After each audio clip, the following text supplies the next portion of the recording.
Municipal high school, খুব ভালো করে ভিডিওটা দেখো। পেজ নাম্বার 167 থেকে 168 মধ্যে আছে, খুব ভালো করে দেখে নাও। তো তাপন মূল্য কার বেশি? Anthracite, diesel, gasoline, kerosene? তাহলে এখানে যে অপশন আছে, অপশনগুলোর মধ্যে সবচেয়ে বেশি আমরা বলবো গ্যাসোলিন। হ্যাঁ, এটা মনে রাখবে, সবচেয়ে বেশি হবে কিন্তু গ্যাসোলিন। এটা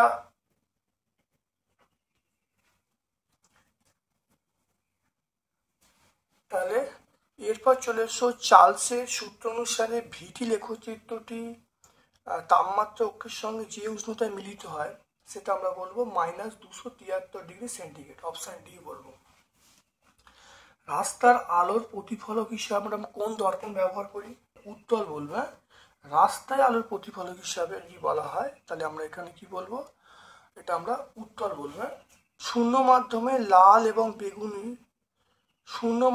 লাল এবং বেগুনি আলোর বেগ ভিআর এবং ভিবি। তাহলে এখানে যেহেতু শূন্য মাধ্যম বলা আছে তাই দুজনকার বেগ সমান হবে, তাহলে আমরা অপশান সি বলবো। হ্যাঁ,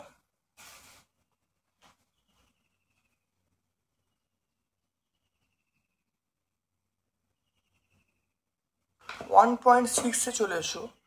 দেখো, সমযোজী এক বন্ধন এবং সমযোজী দ্বিবন্ধন যুক্ত যৌগ, সেটা আমরা বলবো সমযোজী এক বন্ধন এবং সমযোজী দ্বিবন্ধন, এটা আমরা অপশান ডি বলবো, সেটা হলো C2H4, ইথিলিন বলবো। মৌলগুলির মধ্যে সবচেয়ে তড়িৎ-ঋণাত্মক মৌলগুলির মধ্যে সবচেয়ে কম তড়িৎ-ঋণাত্মক মৌল, এটা আমরা বলবো সিজিয়াম। সিজিয়াম সবচেয়ে কম, আর সবচেয়ে বেশি আমরা জানি ফ্লুরিন। এবার দেখো, গ্রুপ বি এর প্রশ্ন চলে এসো। বেতার যোগাযোগের জন্য বায়ুমণ্ডলে কোন স্তরটা ব্যবহার করা হয়? বেতার যোগাযোগ করার জন্য আমরা বলবো সেটা হলো থার্মোস্ফিয়ার বলবো, অনেকে আয়নোস্ফিয়ার বলবে। থার্মোস্ফিয়ার বা আয়নোস্ফিয়ার তোমরা লিখবে। এটা পেজ নাম্বার 2-এ, এখানটা লেখা যাচ্ছে না, আমি পেজ নাম্বার 2 লিখে দিচ্ছি। সৌরকোষে শক্তির কিসের রূপান্তর হয়? তাহলে সৌরকোষে শক্তির কিসের রূপান্তর হয়? দেখো 2.2, NO2 এবং CO2-র মধ্যে কোনটা ওজোন স্তরকে বেশ ক্ষতি করে না? এটা CO2 ওজোন স্তরকে ক্ষতি করে না। 2.3 চলে এসো। STP-তে 4.4 গ্রাম CO2 আয়তন কত? দেখে নাও। তাহলে 44 গ্রাম CO2 মানে আমরা বলবো 22.4 লিটার।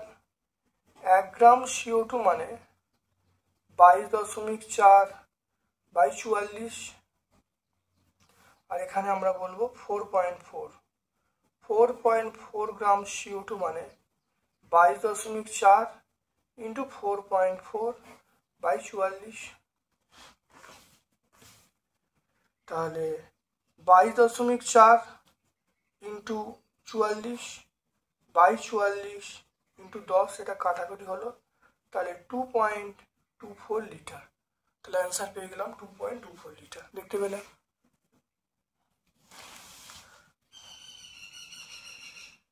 তারপরে দেখে নাও, একটা অথবার প্রশ্ন আছে। 44.8 লিটার আদর্শ গ্যাসের সমীকরণ কি হবে?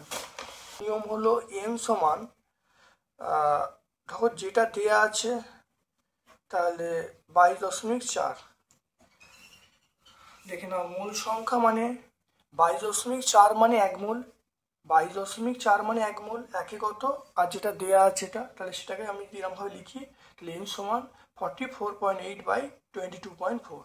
এটা কাটাকুটি করলে আমরা 2 পাবো। তাহলে আমরা জানি পিভি সমান nRT, তাহলে এখান থেকে আমরা পাবো পিভি ইকুয়াল টু 2RT। তাহলে এটাই কিন্তু সমীকরণটা আমরা খাতায় লিখবো। এখানটা একটু লেখা যাবে, তাহলে পিভি সমান 2RT, আর এইটা হবে, এর উত্তরটা হবে 2.24 লিটার। দুটি বস্তুর মধ্যে তাপমাত্রার পার্থক্য 5 ডিগ্রি সেন্টিগ্রেড হলে কেলভিনের স্কেলে পার্থক্য কত হবে?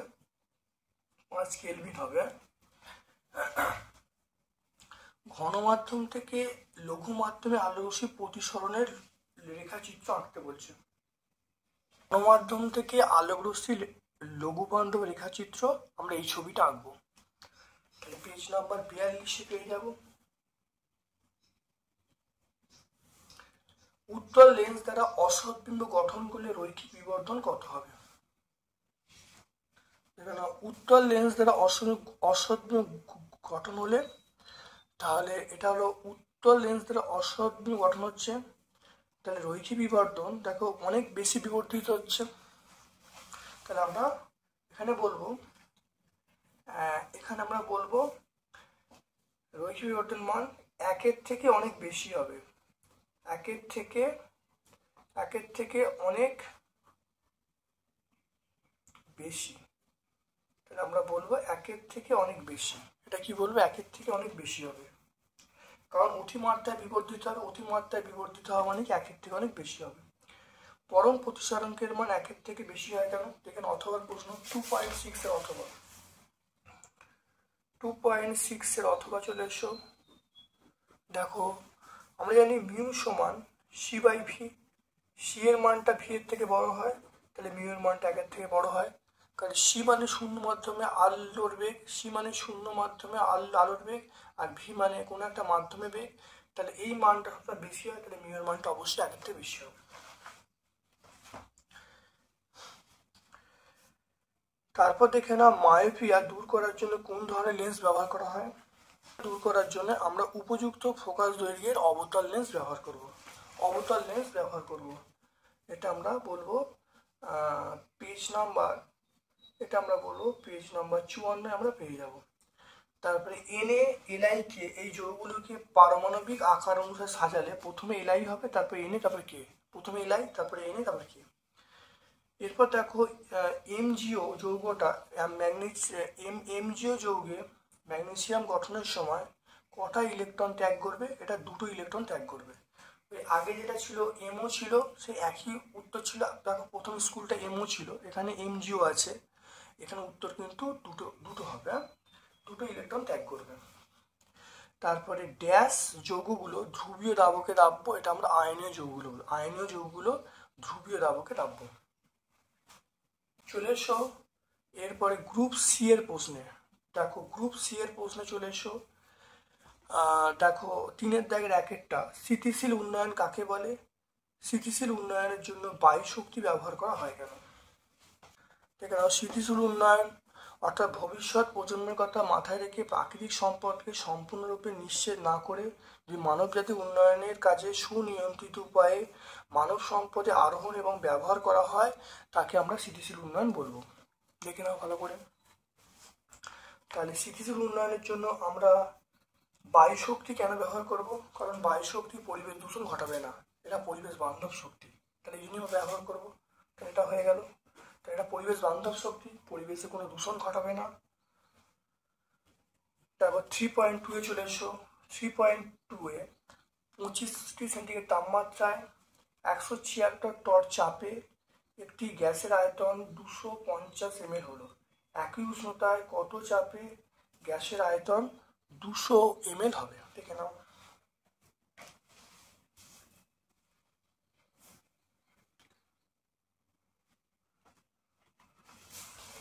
চলে এসো তাপমাত্রা T1 মানে 25 প্লাস 273, 25 প্লাস 273।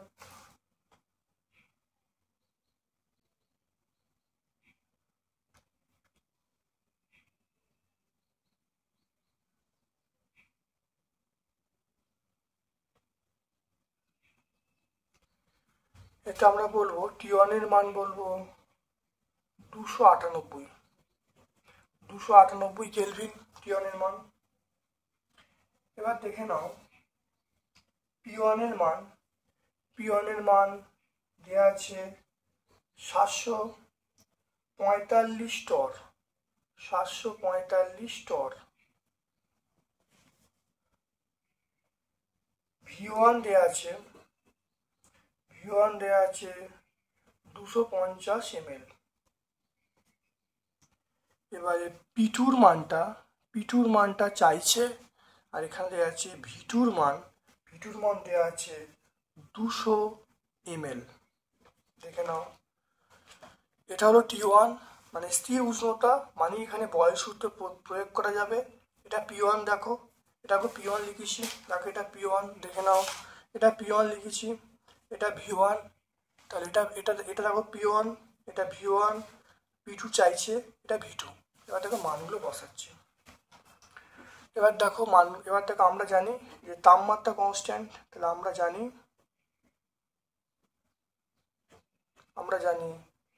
P1 V1 সমান আমরা বলবো P2 V2।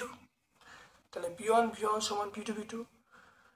তাহলে 745 ইন্টু 250 সমান P2 র মান আমার চাইছে, V2 র মান আমরা বলবো 200। খুব ভালো করে দেখে নাও, তাহলে এখান থেকে আমরা P2 র মান পেয়ে যাব। P2 র মান 745 ইন্টু 250 বাই 200। এটা শূন্যগুলো কেটে গেল, 5 দিয়ে কাটলে 5 5 25, এটা 4। এটা আমরা করলে দেখো কত আসছে, তাহলে P2 র মান এটা আসছে 3725 বাই 4,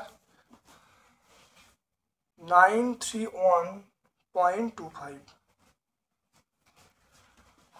তাহলে অন্তিম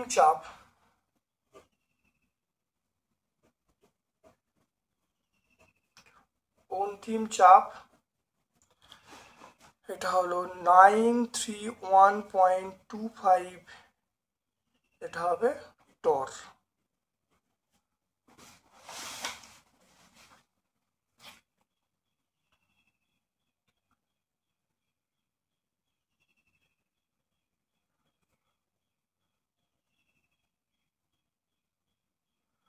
তাহলে দেখে নাও P1, তাহলে আমরা সূত্রে বসিয়েছি P1 V1 সমান P2 V2, কারণ এটা তাপমাত্রা কনস্ট্যান্ট থাকলে বয়েল সূত্র প্রয়োগ হবে।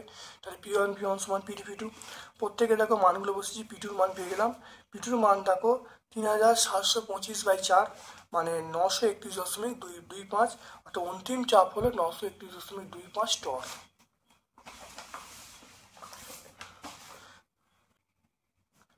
দেখো একটা অথবা প্রশ্ন দেখে নাও,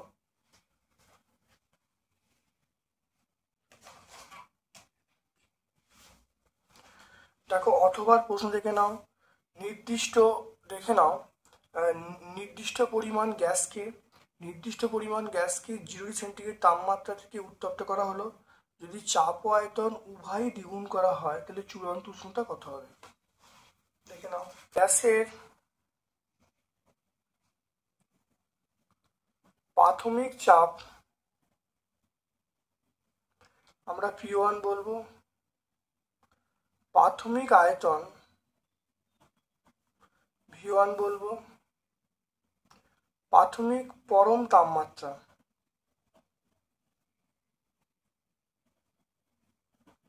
তাপমাত্রা আমরা T1 বলবো। তাহলে গ্যাসের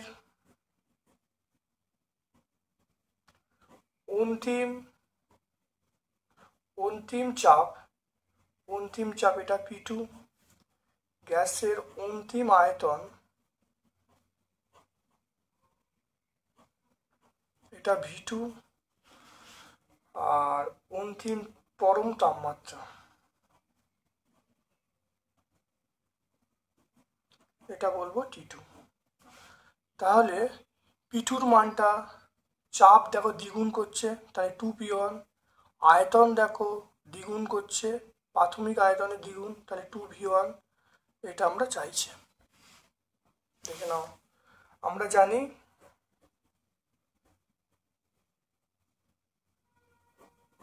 আমরা জানি P1 V1 বাই T1 সমান আমরা বলবো P2 V2 বাই T2, এটা আমরা জানি।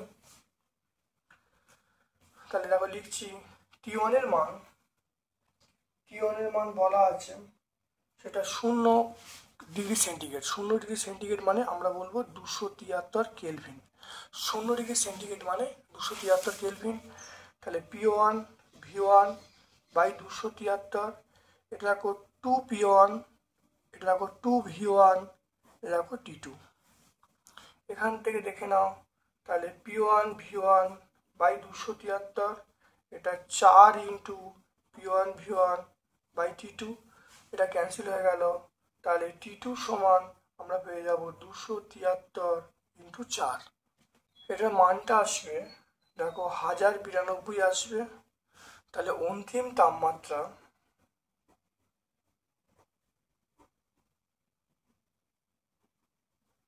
অন্তিম তাপমাত্রা 1092 কেলভিন। তাহলে 1092 মাইনাস 273°C বিয়োগ করলে এটা আসবে 819°C। মানগুলো বসিয়ে দিয়েছি, চাপ ও আয়তন দ্বিগুণ হয়েছে, তাহলে অন্তিম চাপ তাহলে 2P1, অন্তিম আয়তন 2V1। এবার দেখো এগুলো P1 কেটে গেল, তাহলে T2 সমান কোনাকুনি গুণ হলো। T2 সমান দেখো 273 ইন্টু 4, তাহলে এটা করলো, এটা গুণ করলে আসছে 1092। তাহলে অন্তিম তাপমাত্রা 1092 কেলভিন। তাহলে এখান থেকে সেন্টিগ্রেড বার করার জন্য 273 বাদ দেবো, তাহলে 819°C।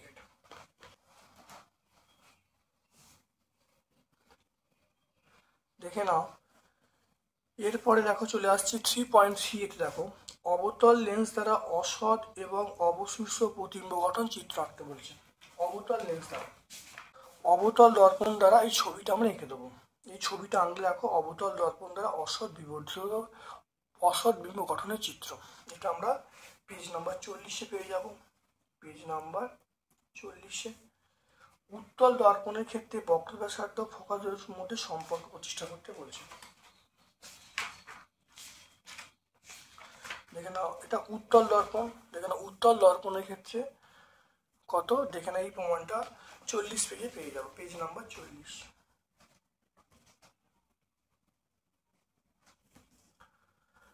N2 এবং CO2 লুইস ডট আঁকতে বলছে। N2 লুইস ডট ভালো দেখে নাও, N2 লুইস ডট এটা। আর কি বলা আছে, আর বলা আছে CO2 লুইস ডট। দেখে নাও CO2 লুইস ডট এইটা। তাহলে পেজ নাম্বার 109 পেয়ে যাব। তারপর দেখে নাও তড়িৎ যোজ্যতার সংজ্ঞা দিতে বলছে। দেখে নাও তড়িৎ যোজ্যতার সংজ্ঞা। তড়িৎ যোজ্যতা সংজ্ঞা দেখো, অর্থাৎ বিপরীত আধানযুক্ত আয়নগুলির মধ্যে স্থির তাড়িতিক একটা আকর্ষণ বলের জন্য যৌগ গঠন করার ক্ষমতাকেই আমরা বলবো তড়িৎ যোজ্যতা। পেজ নাম্বার 105-এ আমরা পেয়ে যাব। ন্যাপথলিন এবং সোডিয়াম ক্লোরাইডের মধ্যে তুলনা করতে বলছে। ন্যাপথলিন এবং সোডিয়াম ক্লোরাইডের তুলনা। ন্যাপথলিনের দেখো গলনাঙ্ক কম হয়, সোডিয়াম ক্লোরাইডে দেখো অনেক বেশি হয়। ন্যাপথলিন জলে অদাব্য, সোডিয়াম ক্লোরাইড জলে দাব্য। এটা সহায়িকার 331-এ আমরা পেয়ে যাব।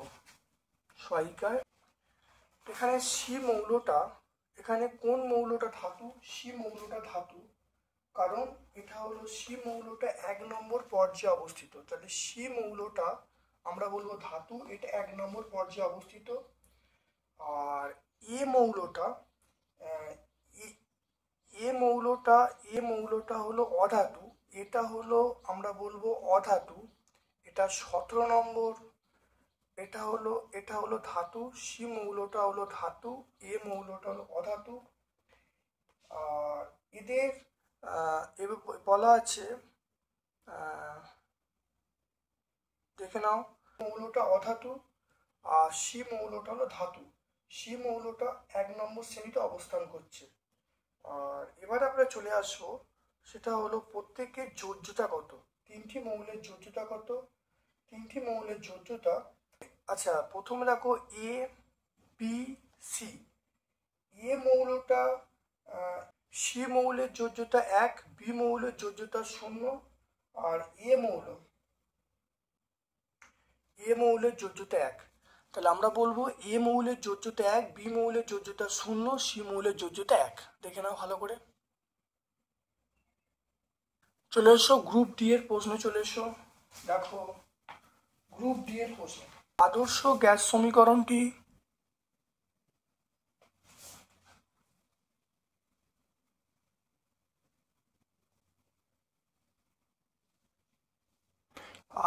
গ্যাস সমীকরণটি প্রতিষ্ঠা করতে বলছে একটি বদ্ধ পাত্রে উষ্ণতা বৃদ্ধি করলে পাত্রের চাপের কি পরিবর্তন হবে।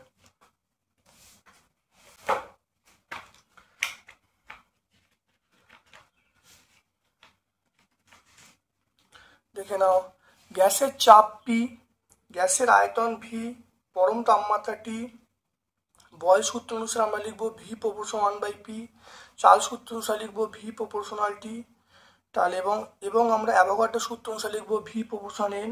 তাহলে এইগুলোকে মার্চ করে আমরা লিখবো V proportional N T by P. তাহলে আমরা লিখবো V equal to N R T by P. তাহলে পিভি সমান আমরা বলবো এন আর টি, এটা পেয়ে যাবো। তো এটা হলো 17 নম্বর, এটা আমরা পেজ নাম্বার 17 আমরা পাচ্ছি। বদ্ধ পাত্রে উষ্ণতা বৃদ্ধি করলে পাত্রের ভেতরে চাপের কি পরিবর্তন হবে। তাই দেখে নাও, তাহলে বদ্ধ পাত্রের উষ্ণতা বৃদ্ধি করলে পাত্রের ভিতরে চাপের কি পরিবর্তন হবে। বদ্ধ পাত্রে উষ্ণতা বৃদ্ধি করলে, তাহলে উষ্ণতা বৃদ্ধি করলে চাপের মানটা বৃদ্ধি পাবে, চাপের মান বৃদ্ধি পেলে আয়তন কমে যাবে। তাহলে উষ্ণতা বৃদ্ধি করলে চাপের মানটা বৃদ্ধি পাবে, চাপের মান বৃদ্ধি পেলে তাহলে আয়তনটা কমে যাবে। তারপর দেখে নাও,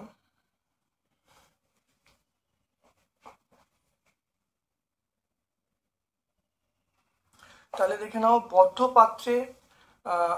পাত্রে উষ্ণতা বৃদ্ধি করলে তাহলে গ্যাস অণুগুলোর গতিশক্তি বৃদ্ধি পাবে, গতিবেগ বৃদ্ধি পাবে, তাহলে পাত্রের দেয়ালের মতো ধাক্কা মারবে, ফলে চাপ বৃদ্ধি পাবে।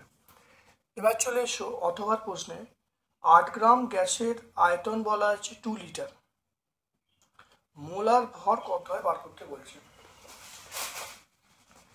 4.1 এর অথবা টি এর মান দেওয়া আছে 27 ডিগ্রি, 27 প্লাস 273, 27 প্লাস 273 মানে আমরা বলবো 300 কেলভিন। আচ্ছা, পি এর মান দেওয়া আছে 152 সেমি এইচজি। এখানে ডব্লুর মান দেওয়া আছে 8 গ্রাম, আর ভি এর মান দেওয়া আছে, ভি মানে 2 লিটার।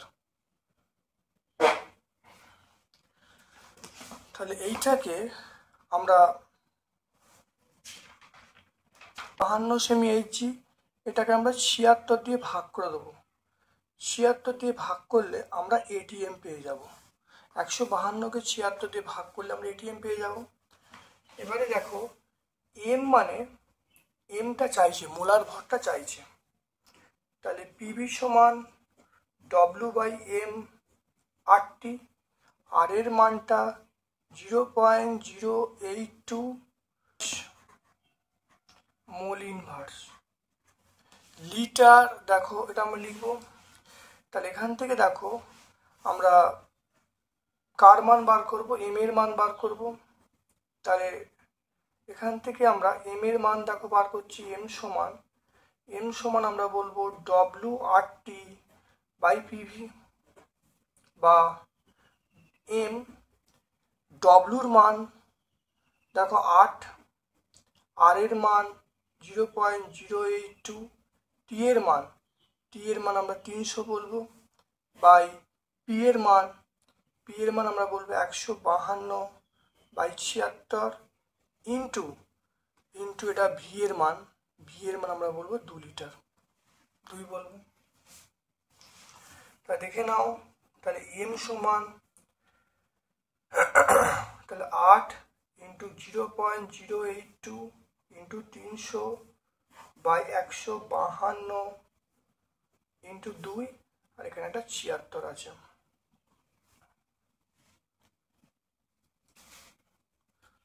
এটা করলে ক্যালকুলেশন করলে এম এর মান দেখা আসছে 49.2।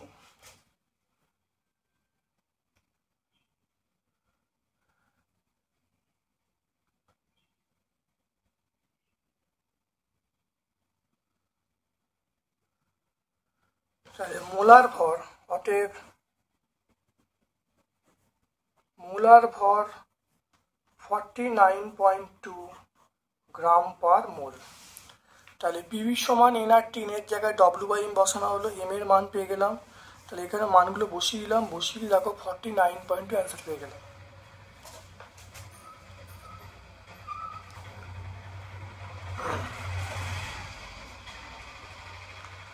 তারপর দেখো চিত্র সহ আলোক কেন্দ্রের সংজ্ঞা দিতে বলছি।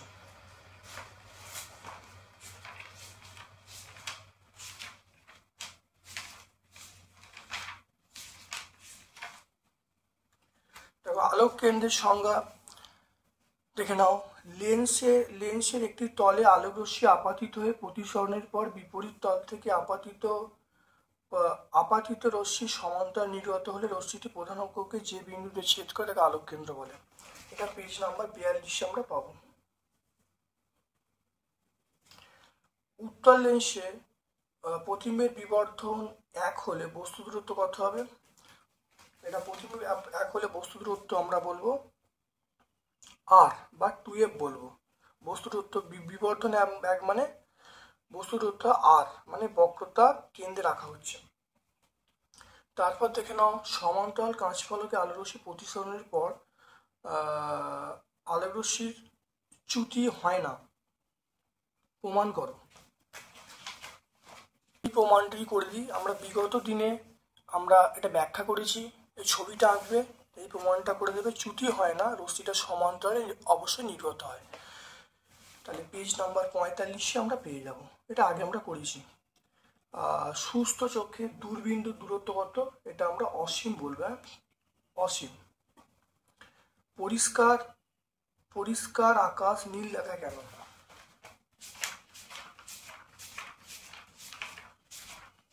পরিষ্কার আকাশ নীল দেখায়, দেখে নাও সূর্যরশ্মি ভূপৃষ্ঠে আসার আগে অনেকটা পথ অতিক্রম করে। ধূলিকণা গ্যাসের অণু সূর্যালোকে বিক্ষেপ ঘটায় এবং আমরা জানি যে লাল আলোর বিক্ষেপণ কম এবং নীল বা বেগুনির বিক্ষেপণ অনেকটা বেশি হয়। তাহলে চারিদিকে ছড়িয়ে পড়ে। নীল অপেক্ষা নীলটা আমাদের চোখে বেশি সংবেদনশীল, তাই আকাশকে আমরা নীল দেখি। পেজ নাম্বার 58 আমরা পাবো। এটা পেজ নাম্বার 58। তড়িৎ তরঙ্গের মধ্যে দৃশ্যমান তরঙ্গের পাল্লা কত? দৃশ্যমান তরঙ্গের পাল্লা কত? যেখানে দৃশ্যমান তরঙ্গের পাল্লা 4000 অ্যাংস্ট্রম থেকে 8000 অ্যাংস্ট্রম। তাহলে আমরা 4000 অ্যাংস্ট্রম থেকে 8000 অ্যাংস্ট্রম বলবো।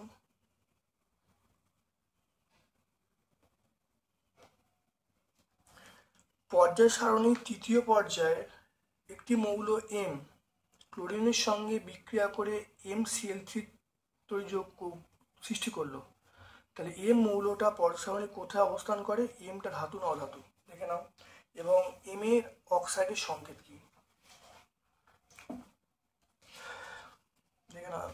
তৃতীয় পর্যায়ে মৌলটা অবস্থান করছে, দেখে নাও। এটা আমরা বলবো অ্যালুমিনিয়াম বলবো। তৃতীয় পর্যায়ে আমরা বলবো অ্যালুমিনিয়াম।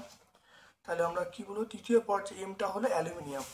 তাহলে আমরা দেখে নাও 4.4 তৃতীয় পর্যায়ে এমটা আমরা কি বলবো? এমটা হলো অ্যালুমিনিয়াম। আর এম মৌলটা পর্যায় সারণীর কোন শ্রেণীতে? দেখে নাও পর্যায় সারণীর কোন শ্রেণীতে? দেখো 13 নম্বর শ্রেণী, দেখতে পাচ্ছ। তাহলে এম মৌলটার অবস্থান কোথায়? এন মৌলের অবস্থান আমরা বলবো, তাহলে 1 নম্বর হলো 13 নম্বর শ্রেণীতে অবস্থান করছে। তারপরে দেখে নাও এম মৌলটা ধাতু না অধাতু? তাহলে এম মৌলটা অ্যালুমিনিয়াম ধাতু, তাহলে অবশ্যই আমরা পরের উত্তরটা দেবো ধাতু। আর তারপর দেখে নাও এম এর অক্সাইডের সংকেত কি? এম এর অক্সাইডের সংকেত হলো এম এর অক্সাইডের সংকেত তাহলে অ্যালুমিনিয়ামকে আমরা লিখবো Al2O3, এটা আমরা অ্যালুমিনিয়াম অক্সাইডের সংকেত।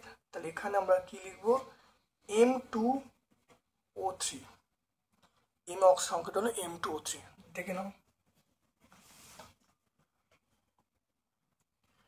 আচ্ছা, অথবা প্রশ্ন চলে এসো, ক্ষার ধাতুগুলোর সঙ্গে হাইড্রোজেনের দুটো সাদৃশ্য লিখতে বলছে।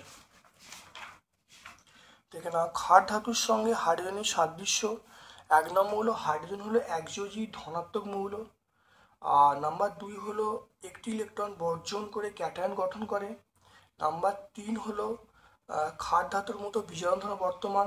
এই 3টে পয়েন্ট আমরা বলে দেবো, পেজ নাম্বার 100 পেয়ে যাব। তারপর দেখো, আয়োডিন একটি তরল হ্যালোজেন, আয়োডিন একটি তরল হ্যালোজেন। তাহলে আয়োডিন অবশ্যই হ্যালোজেন। দেখে নাও, আয়োডিন অবশ্যই, এটা কিন্তু আয়োডিন দেখো একটা, এটা তোমার হ্যালোজেনের মধ্যেই পড়ছে, কিন্তু আয়োডিন হলো কঠিন একটা, তাহলে এটা মিথ্যা। তাহলে তরল নয়, এটা হলো কঠিন, তাহলে মিথ্যা। তাহলে আজকে আমরা 6 নম্বর স্কুলটা পুঙ্খানুপুঙ্খ ব্যাখ্যা করলাম। ভিডিওটা কেমন লাগলো কমেন্ট সেকশনে কমেন্ট করবে, ভালো লাগলে লাইক করবে, যারা চ্যানেলটাকে সাবস্ক্রাইব করুন চ্যানেলটাকে সাবস্ক্রাইব করে দেবে, বেল বাটনে ক্লিক করে দেবে। আমার পক্ষ থেকে সকলকে ধন্যবাদ এবং শুভ কামনা জানাচ্ছি।